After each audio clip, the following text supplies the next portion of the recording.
मागील वर्षी वरळीतील सदनिकांचं वाटप करण्यात आलं. त्यावेळी आदरणीय दादांनी तेथील घरांची पाहणीही केलेली होती आणि घरांच्या दर्जाबाबत समाधानही व्यक्त केलेलं होतं. आदरणीय दादांनी चाळीतील रहिवाशांना स्वतःची चांगली घरं विकू नयेत असा सल्ला दिला होता. खरं तर आजचा दिवस नायगाव बीडीडी चाळीतील रहिवाशांसाठी अत्यंत आनंदाचा, अभिमानाचा आणि ऐतिहासिक क्षण आहे. जवळजवळ 4 दशकाच्या प्रदीर्घ प्रतीक्षेनंतर आज पहिल्या टप्प्यातील 864 लाभार्थ्यांना त्यांच्या हक्काच्या घराच्या चाव्या सुपूर्द करण्याचा हा कार्यक्रम म्हणजे आपल्या सुवर्णक्षण अनुभवता येत आहेत.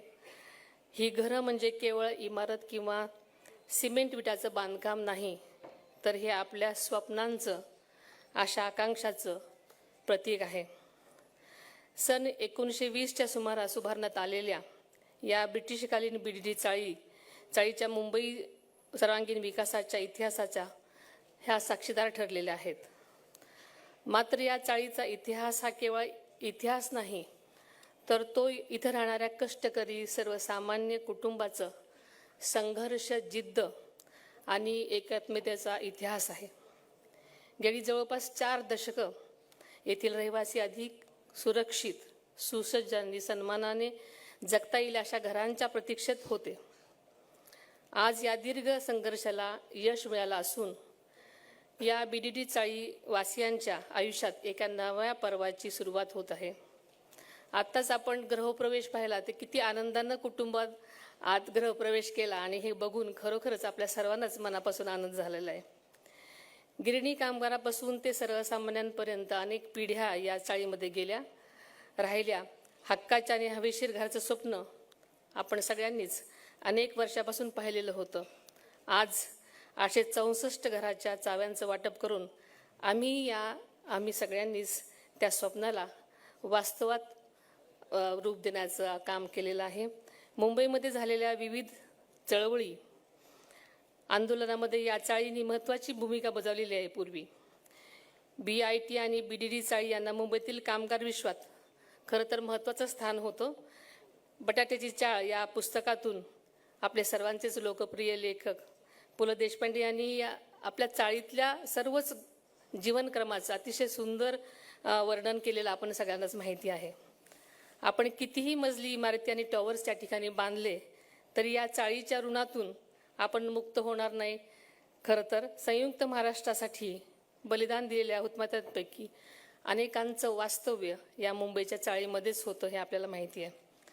मागील वर्षी वरळीतील सदनिकांचं वाटप करण्यात आलं. त्यावेळी आदरणीय दादांनी तेथील घरांची पाहणीही केलेली होती आणि घरांच्या दर्जाबाबत समाधानही व्यक्त केलेलं होतं. आदरणीय दादांनी चाळीतील रहिवाशांना स्वतःची चांगली घरं विकू नयेत असा सल्ला दिला होता. कुठल्याही वास्तूचं बांधकाम हे गुणवत्तापूर्वक, दर्जेदार आणि पर्यावरणपूरक झालं पाहिजे असा त्यांचा नेहमी आग्रह असायचा. राज्य शासन आणि म्हाडा हे नेहमीच सर्वसामान्य नागरिकांच्या जीवनामध्ये सकारात्मक बदल घडवून आणण्यासाठी नेहमीच कटिबद्ध आहेत. म्हाडा ही देशातील सर्वात मोठी गृहनिर्माण संस्था आहे, हे आपल्या सगळ्यांना माहिती आहे. म्हाडाने आत्तापर्यंत आपल्या राज्यामध्ये 9 लाख घरांची निर्मिती केलेली आहे आणि ही अत्यंत स्तुत्य बाब आहे.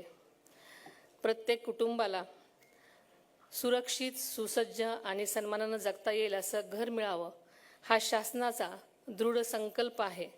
नायगाव पुनर्विकास प्रकल्प हा या संकल्पाचा साकार झालेला उत्तम नमुना आहे असं म्हणायला काही हरकत नाही. विशेष आनंदाची बाब म्हणजे गुढीपाडव्याचा सण आता हे सर्व लाभार्थी आपल्या नवीन हक्काच्या घरात साजरा करणार आहेत. या शुभमुहूर्तावर घराच्या चाव्या देणे ही केवळ औपचारिकता नाही, तर BDD वासियांना दिलेली एक ही अमूल्य भेट आहे. म्हाडाने या ठिकाणी अतिशय चांगली दर्जेदार घरं चाळीवासियांना उपलब्ध करून दिल्याबद्दल म्हाडांचे उपाध्यक्ष तथा मुख्य कार्यकारी अधिकारी श्री संजीव जयस्वाल, म्हाडाच्या मुंबई मंडळाचे मुख्य अधिकारी श्री मिलिंद बोरीकर आणि त्यांची संपूर्ण टीम, अभियंते, मजूर व या सर्वांचं मी मनापासून अभिनंदन करते. तसंच चाळीतील रहिवाशांनी अतिशय संयमानं आणि सहकार्यानं ही प्रक्रिया पूर्ण केल्याबद्दल मी त्यांचंही अभिनंदन करते. ज्या रहिवाशांना आज चाव्या मिळत आहेत त्यांचंही मी मनापासून अभिनंदन करते. तुमचे नवीन घर तुमच्या आयुष्यात सुख समृद्धी आणि आरोग्य घेऊन येवो हीच प्रार्थना करते. उर्वरित लाभार्थ्यांनाही लवकरच घरे मिळतील याची ग्वाही मी या निमित्ताने देते. या कार्यक्रमाला मला बोलवल्याबद्दल सर्वांचेच आभार मानते आणि इथेच थांबते. जय हिंद, जय महाराष्ट्र. महाराष्ट्रातील सर्व बातम्यांचे विश्वासार्ह व्यासपीठ. सकाळच्या सर्व सोशल मीडिया प्लॅटफॉर्मला लाईक, फॉलो आणि सबस्क्राईब करा. तसंच सर्व नोटिफिकेशनसाठी बेल आयकॉन प्रेस करायला विसरू नका.